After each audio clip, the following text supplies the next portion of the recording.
Hello everyone, I'm Matthew Podwysocki. I am a software developer at Microsoft, and I work across a lot of teams, especially doing a lot of stuff on a thing called the reactive extensions. So I'm mostly known for that on the outside.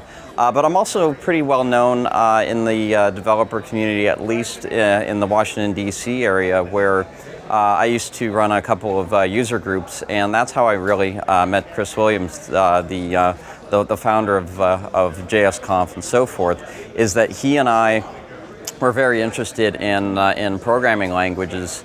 And so that's how we kind of got to know each other, as we started Novalang together. And what we found is that, we wanted to honestly make the developer community a lot better, that we were seeing the things that, were getting kind of stale, and we wanted to kind of shake things up in new and interesting ways. So it's just a chance for everyone in the community to kind of let their hair down, let them really talk about what they're passionate about. And that's when you really start to connect to people, not through just getting up in front of an audience and talking about a particular technology, but really getting to know someone. I got involved with JSConf back in 2010, helping present on a few things and getting Microsoft, where I worked, fairly involved with that, because I truly believed what he was doing was the right thing in terms of bringing the best of the JavaScript community to the rest of the world. There had been several conferences in the past that had done something like that, but it kind of fallen by the wayside and weren't really community driven, weren't really just grassroots. They were more, say, corporate driven. And so this was kind of a real shakeup to that particular model. And when you come to a conference run by Chris and so forth, what you really notice is more of a family atmosphere. For example, when this conference closes, when any of his conferences close, everyone gets up for a family picture. It's that kind of those kinds of relationships that I talked about earlier really come out and really just shine on Chris's personality, on both of our personality. So kind of stepping back on how at least in my mind, a lot of this came to be. Is that Chris and I were kind of dissatisfied with the education of computer science. I remember when I was in high school, we had a football teacher who didn't really know programming to be our computer science teacher, and he would come in, put down his box of donuts, read his newspaper, and then ask if we had done our assignments, which wasn't really helping a lot of us. So there are several coworkers of mine who are involved in a program called TEALS, and it's a program that allows any professional really to come in and interact with a whole class, either full-time or part-time, depending on how much time you have.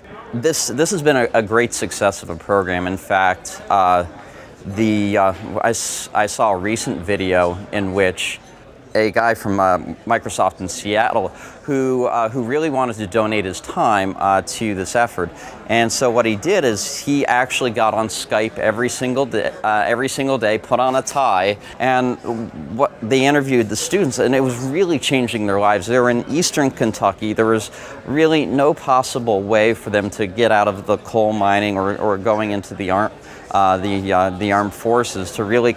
There weren't jobs there, but he was really bringing them life skills that they could easily pick up and move along with. And throughout Microsoft, we actually deal with a lot of different organizations, such as there's a program called DigiGirls, and DigiGirls is an outreach program which targets 6th to 8th grade girls in particular, to not only get them excited about technology, interested in technology, but also aware of the Internet of Things and how dangerous the world can be as well. And it was very interesting to talk to them, because when we asked them how many were interested in computer science, we think maybe one or two girls raised their hand, and that was about it.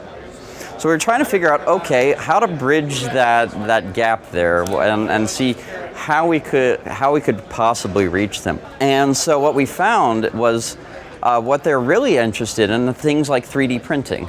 A lot of them had started to play around with 3D printing, which to me was kind of surprising given how new it is. But yet, they were so fascinated by the ideas of fashion and building things. And there are other events that we're going to be getting involved with, Teals again, Athleta Tech, and others, and as well as US STEM, which we brought here. So to kind of go back to this conference, it's just, it's been an amazing mix of people here. Anywhere from people who are grandmasters of Arduino and have been doing it for years, in fact making their own PCBs and so forth, to people that have actually never coded before in their lives, but yet are actually able to make something.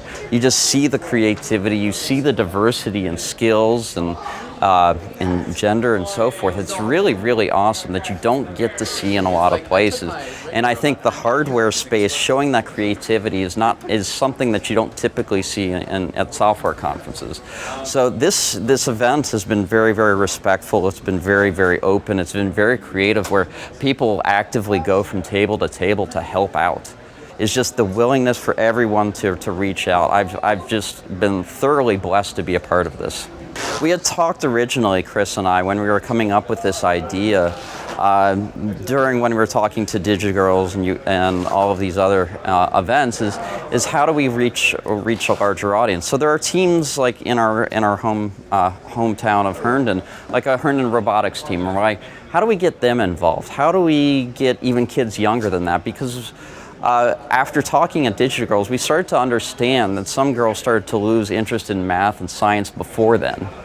And we were like, can we really make an event for kids, make it really family friendly? I'd like to honestly see this expand out to kids. I mean, seeing Sylvia here has been great. Seeing Douglas Campos bring his son here also has been fantastic as well.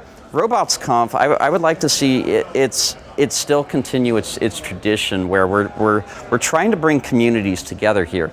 The original intent of this one, bring the software people to hardware. They're not that different of communities.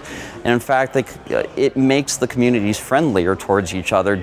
We're not closed off in our own niche languages that we happen to be working in. In fact, you often see people with multiple armbands on there, and they're willing to help out in any which way they can, depending on their skill set.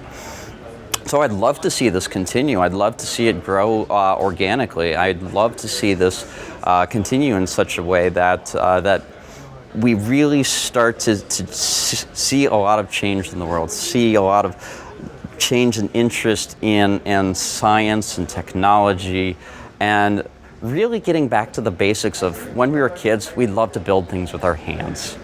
Everybody at every age level should be able to do that.